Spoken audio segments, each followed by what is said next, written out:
एक बार की बात है, रायगढ़ नामक रियासत में राजा भैरव सिंह रहा करते थे।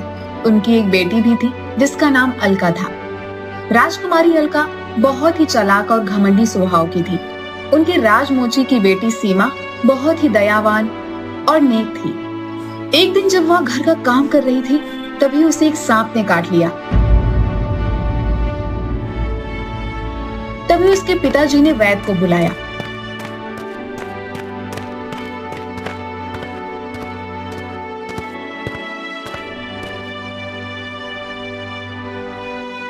सांप का जहर खून में चला गया है। बस किसी चमत्कार से ही ये ठीक हो सकती है। सब उसे ठीक करने की आशा छोड़ देते हैं। महल की राजकुमारी अलका सीमा की हम उम्र की ही थी, लेकिन वह सीमा का बहुत मजाक उड़ाती और उसे लंगड़ी कहकर बुलाती थी।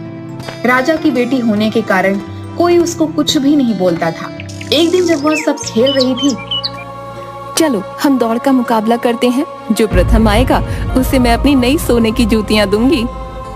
उसकी बात सुनकर सभी सहेलियां बहुत खुश हो जाती हैं। सीमा अपने पैरों की खराबी के कारण कभी ऐसे खेलों में भाग नहीं ले पाती थी। क्यों लंगड़ी, तू नहीं खेलेगी? देख ले, तुझे सोने की जूतियां नहीं चाहिए? राजकुमारी की जूतियां पाने के लालच में सीमा भी दौड़ के लिए तैयार हो गई। राजकुमारी की जूतियां तो सोने से बनी हैं। ऐसी जूतियां तो मैं सपने में भी नहीं पा सकती। मैं जी जान से मुकाबला जीतने की कोशिश करूंगी और इन जूतियों को जीत लूंगी। सीमा तेजी से भागने लगी, तभी अलका ने उसके पैरों पर अपनी टांग अड़ा दी, जिससे वह गिर गई। बड़ी आई जीतने वाली लंगड़ी कहीं की। ये जूतियां अब मेरी ही रहेंगी। मोची की लंगड़ी बेटी होने के बाद भी तो सोने चांदी की जूतियां पहनने का सपना देखती है। मानना पड़ेगा भाई, क्यों सहेलियों? दूसरी सहेलियां सीमा को उठाने में मदद करने लगी। उदास सीमा अपने घर वापस चली गई और अपने बापू के काम में मदद करने लगी। सीमा बेटी, वो सोने की चादर तो उठाना। राजा के यहाँ से राजकुमारी के लिए सोने की जूतियां बनाने का आदेश आया है। बापू, राजकुमारी सबको अपनी सखी कहती है, पर मुझे लंगड़ी, क्या मैं उनकी सखी कभी नहीं बनूंगी? ऐसा नहीं है बेटी, तू तो दिल से राजकुमारी ही है। तुझे देखने के लिए सच्ची आंखों की जरूरत है। मेरे लिए भी सोने की जूतियां बनाओ ना पिताजी। क्या मैं कभी सोने की जूतियां नहीं पहनूंगी? बेटी, तेरा पिता गरीब है, पर तू चिंता ना कर। भगवान ने अगर तेरी किस्मत में लिखा होगा तो तुझे सोने की जूतियां जरूर मिलेंगी, और वो भी मैं ही बनाऊंगा। धीरे धीरे इस बात को काफी दिन बीत गए। दिन सालों में सीमा समय के साथ बड़ी होती जा रही थी। एक बार रायगढ़ रियासत के महाराज राजा विक्रम और उनका पुत्र राजकुमार प्रताप सिंह महाराज भैरव सिंह से मिलने आते हैं। आइए आइए, आपका स्वागत है। अरे वाह भैरव, कैसे हो मित्र? मैं तो ठीक हूँ मित्र, और हमारे राजकुमार तो काफी बड़े हो गए हैं। काफी किस्से सुने हैं तुम्हारी वीरता के। हमें बहुत खुशी है। इसी तरह अपने पिताजी का नाम रोशन करो। जी महाराज। अब सारी बातें यहीं करोगे या अंदर भी बुलाओगे? माफ करना मित्र, आओ ना, अंदर आओ। इसके बाद सब अंदर चले जाते हैं।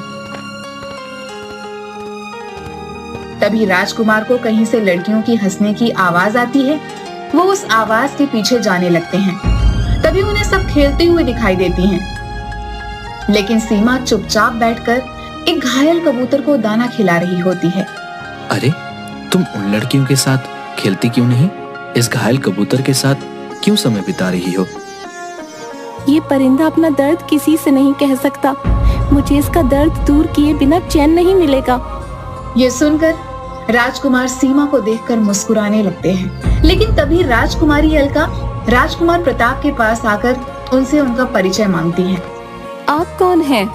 मैं रायगढ़ रियासत का राजकुमार प्रताप सिंह हूँ। मैं इस राज्य की राजकुमारी हूँ। आपसे मिलकर खुशी हुई। राज्य घूमना चाहेंगे हमारे साथ? अगर आप चाहती हो तो क्यों नहीं। ठीक है, हम कल आपको राज्य भ्रमण पर ले चलेंगे। ठीक है, कल पिताजी को भी सूचित कर दूंगा। उन्हें भी आपका राज्य देखने की बहुत इच्छा थी। यहाँ आने से पूर्व वो यही बात कर रहे थे कि समय मिला तो वो जरूर नगर भ्रमण पर निकलेंगे। हमने सुना है आपके राज्य में अद्भुत नदियां और हिरणे हैं। इसके बाद वो वहां से चले जाते हैं। सीमा कबूतर को हाथ में लिए आगे बढ़ जाती है। अगले दिन महाराज विक्रम सिंह और राजकुमार अलका के साथ राज्य में घूमने निकलते हैं। तभी गांव के बच्चे अलका को देख उत्साहित होकर उसके पास आ जाते हैं। इतनी हिम्मत कि हमारी कीमती पोशाक को तुमने छुआ? बदतमीज! सैनिकों, 10 कोड़े लगाओ इसे। और बाकी तुम याद रखो सभी, जब तक हमारी सवारी निकल ना जाए घुटनों के बल बैठ जाओ। क्या तुम्हें पता नहीं हम कौन हैं? राजकुमारी के आगे जाते ही सीमा लंगड़ाते हुए वापस आती है। कैसे हो भाई? लो ये पानी पियो। लाओ, तुम्हें हल्दी का लेप लगा देती हूँ, जल्दी ही ठीक हो जाओगे। तुम्हारा क्या नाम है? क्या तुम मेरी जीवन संगिनी बनोगी? मैं एक राजकुमार हूँ।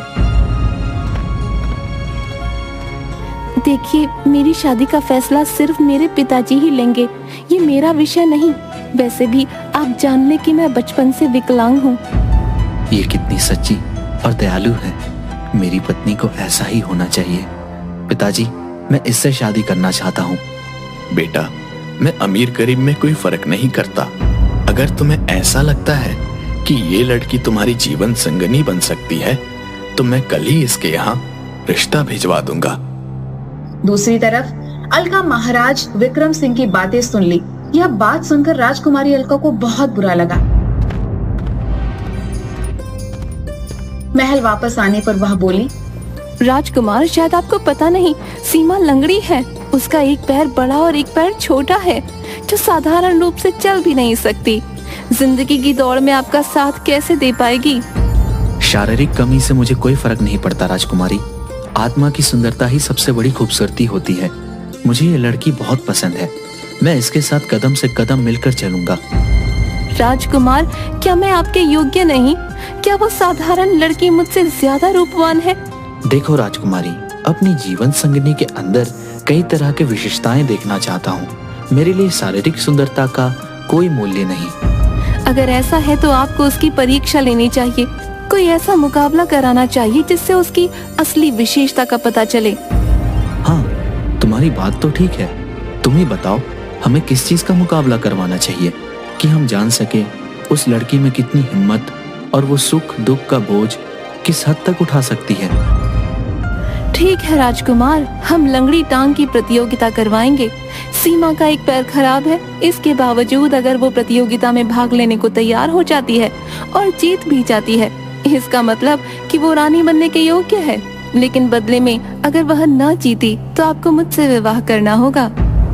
मैं तैयार हूँ, लेकिन मुझसे विवाह करने के लिए तुम्हें भी इस प्रतियोगिता में भाग लेना होगा। अगर तुम जीत गई तो मैं तुमसे विवाह कर लूंगा। अलका मन ही मन सोचती है, लंगड़ी टांग प्रतियोगिता का मुकाबला कराना ठीक रहेगा। सीमा की एक टांग तो खराब है, वह इस मुकाबले में कभी भी जीत नहीं पाएगा। मेरा विवाह तो राजकुमार से ही होगा। सुबह होते ही अलका महाराज को इस बात की सूचना देती है।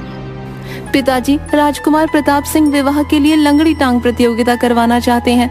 यदि सीमा इसमें जीत गई तो वो उससे विवाह कर लेंगे, वरना मेरी जीत तो पक्की है। मैं ही बनूंगी उनकी अर्धांगिनी।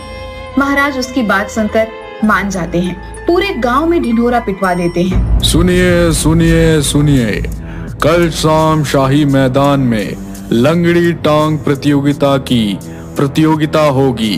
प्रतियोगिता में गांव की हर लड़की को भाग लेना जरूरी है। जो लड़की इस प्रतियोगिता में जीतेगी उसे सोने की बनाई हुई जूतियां इनाम में दी जाएंगी और राजकुमार उसके साथ विवाह कर लेंगे। सीमा सोचती है इस प्रतियोगिता में वह नहीं जीत पाएगी। इस प्रतियोगिता में जाना बेकार है। बेटी, तैयारी कर लो, तुझे ये प्रतियोगिता जीतनी ही है। तू कहती थी ना, तुझे मेरे बनाए हुए सोने के जूते पहनने हैं। मेरा मन कहता है अब ये जूते तुझे ही मिलेंगे। नहीं पिताजी, मैं नहीं जीत पाऊंगी। सभी लोग मेरा मजाक बनाएंगे। मैं झूठे सपने नहीं देखती। मैं इसमें भाग नहीं लूंगी। पिता के बार बार समझाने पर सीमा प्रतियोगिता में भाग लेने जाती है। अलका भी प्रतियोगिता के लिए तैयार होने लगती है।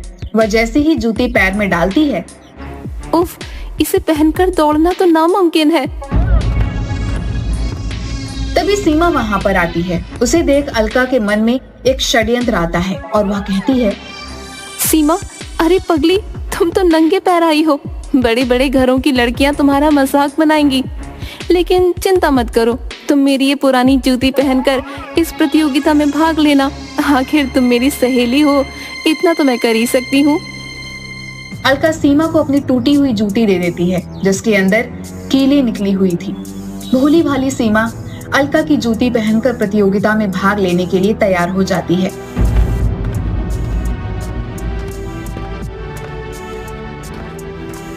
राजकुमारी कितनी अच्छी हैं, कितना ख्याल रखती हैं। दौड़ के समय मेरे पैर में दर्द ना हो, इसलिए उन्होंने मुझे अपनी जूती दे दी। मैं बेकार ही उन्हें गलत समझती थी। महाराज सभी लड़कियों को दौड़ शुरू करने का इशारा करते हैं। आप सभी को अपनी एक टांग से इस दौड़ को पूरा करना है। अब आप दौड़ शुरू करें। सभी लड़कियां दौड़ना शुरू कर देती हैं। दौड़ती हुई सीमा के पैरों में जूती में निकली कीलें चुभने लगती हैं। ओह माँ, असहनीय दर्द हो रहा है। पैर खराब होने के कारण मेरे जीवन में तो कोई खुशी नहीं है, लेकिन मैं जीत कर अपने पिताजी को खुश जरूर करूंगी। वो अपने पिताजी की इच्छा पूरी करने के लिए दौड़ती रहती है। उसकी आंखों में आंसू और पैर से खून निकलने लगता है, लेकिन वह अपनी गति कम नहीं करती। ये सीमा सबसे आगे दौड़ रही है, लेकिन बस कुछ ही देर में सबसे पीछे नजर आएगी। अभी जूती अपना कमाल दिखाना शुरू करेगी। अलका मन ही मन पूरी तरह से निश्चिंत होती हुई धीरे धीरे दौड़ते हुए चलती है। उसकी नजर सीमा के पैर पर पड़ती है और वह हैरान हो जाती है कि जूती के बाहर काला काला खून बह रहा होता है, लेकिन सीमा की गति पहले से भी तेज हो गई होती है।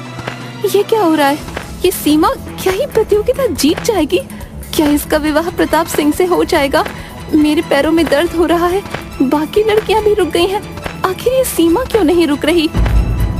आखिरकार सीमा प्रतियोगिता जीत जाती है, और जब उससे पूछा जाता है कि वह यह प्रतियोगिता कैसे जीती और विकलांग होने के बाद भी उसके दौड़ की गति इतनी तेज कैसे थी, तो वो कहती है, मैं सभी को बताना चाहती हूँ, मेरी जीत का कारण है राजकुमारी अलका। यदि उन्होंने अपनी कीलों वाली जूती मुझे नहीं दी होती तो मुझे दर्द नहीं होता। इस दर्द के कारण मैं जल्दी से जल्दी इस प्रतियोगिता को पूरा कर लेना चाहती थी। अलका शर्मिंदा होकर अपना सर झुका लेती है और राजकुमार प्रताप सिंह, सीमा, इस लंगड़ी टांग प्रतियोगिता के जीत के इनाम सोने की जूतियों के साथ मैं ये ऐलान करना चाहता हूँ कि मैं तुम्हें अपनी पत्नी बनाना चाहता हूँ। क्या तुम्हें कोई ऐतराज है? राजकुमार, मैं एक साधारण लड़की होने के साथ साथ विकलांग भी हूँ। आपके लिए उपयुक्त जोड़ राजकुमारी अलका ही है। अरे बेटी, तुम तो बिल्कुल सामान्य तरीके से खड़ी हो। ये तो चमत्कार है। मेरी सीमा ठीक हो गई है। सीमा अपनी टांग देखने के लिए जूती उतारती है तो वो हैरान रह जाती है, क्योंकि उसकी टांग बिल्कुल सामान्य हो गई थी। कीलों के लगातार चुभते रहने से सांप का पुराना जहर उसके खून के साथ बाहर निकल गया था। राजकुमारी, तुमने तो मेरी जिंदगी बदल दी। अगर तुम नहीं होती तो मेरी टांग ठीक नहीं होती। देखा बेटी, मैंने कहा था ना, मेरा दिल कह रहा था ये सोने की जूतियां अब तू ही पहनेगी। जा बेटी, राज कर अब। तू जीवन की हर दौड़ में हमेशा जीतते रहेगी। अलका मन ही मन शर्मिंदा होती गई। सीमा, राजकुमार का सही जोड़ तुम ही हो। तुम्हारे आगे आज खुद को मैं बहुत छोटा महसूस कर रही हूँ। मैंने जानकर तुम्हें टूटी जूतियां दी थी ताकि तुम हार जाओ। मुझे माफ कर दो सखी। राजकुमारी ने सीमा को गले से लगा लिया और सीमा की शादी राजकुमार के साथ हो जाती है, जिससे राजकुमार उसे अपने हाथों से सोने की जूतियां पहनाता है और सब खुशी खुशी रहने लगते हैं।